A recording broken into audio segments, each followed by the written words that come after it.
Hi, welcome back to my channel. In the earlier video I showed the diagnostics on this Hoover link as regards the capacitor on the motor. I'm now going to strip it down to get to the capacitor, and I'll show you how that's done. So basically what we've got to do, these machines are a little bit more difficult to get to the motor. It does really involve stripping out the drum. So what we have to do is we have to remove the front panel, which is two screws. There's one here and one here. We have to take the front panel out, and then we'll have to take the door off, which is these two screws here and here, and then we'll take the screws out from 1, 2, 3, 4, and there's one here and one here. We'll take the front panel out, and then we'll have to go to removing the drum. I'll show you how that's done once I've removed the front panel.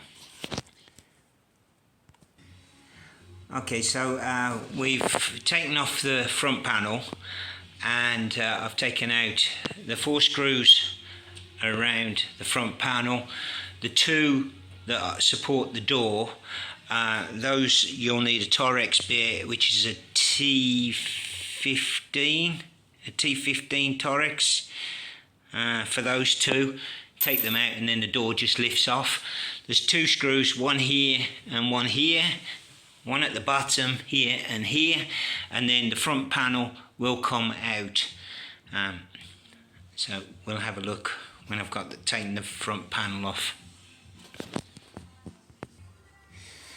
Okay, front panel's off. We've just got to disconnect the door switch here.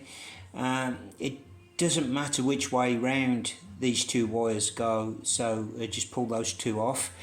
Then we've got to disconnect the sensor here at the front, and then we've got to take out these bolts here, one there, one there, one there, and one down there, and then we can pull this forward off the drum. Okay, we're now going to release the drum before we take the front panel completely out, and to do that we need to undo this screw here, one there, one there. But what I tend to do is I will take the cover off the heating element completely, because I like to make sure that it's clean and free from any fluff that might cause a fire in the future. Okay, it's not too bad. I've seen a lot worse. It looks like somebody's done something here. Oh, scratch marks there. Maybe they've tried to clean it before or something. But obviously before we put it back together we will clean it all out. And the cowl, there's a few bits of fluff accumulating in there.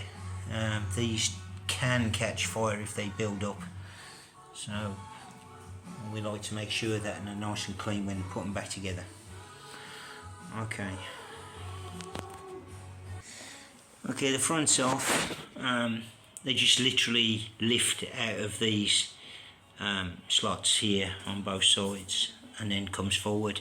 We've got another sensor down here which has got 2 wires on, which we'll take that off, release that cable. You could just leave it on, but I like to, as I say, clean everything before it goes back. You can also see the build up now of fluff in the machine. This machine is quite old, so it's nothing new.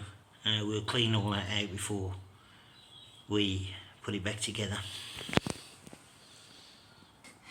Yeah, what I did forget to mention is there is another screw that holds the drum, which is underneath the heater element, so you just have to pop the 2 screws out for the heater element.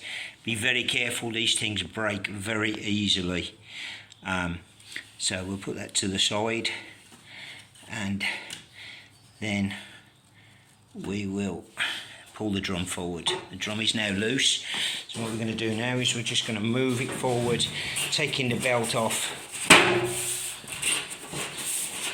Taking the belt off slowly.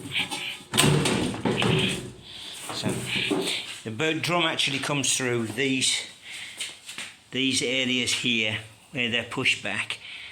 It'll actually come through there. So okay, the drum's now out, and this is the motor capacitor here. This is the culprit here. So it's literally just a case of taking your model number and serial number of the machine and matching it up with the capacitor. This is a 7 UF capacitor. Very easy to fit.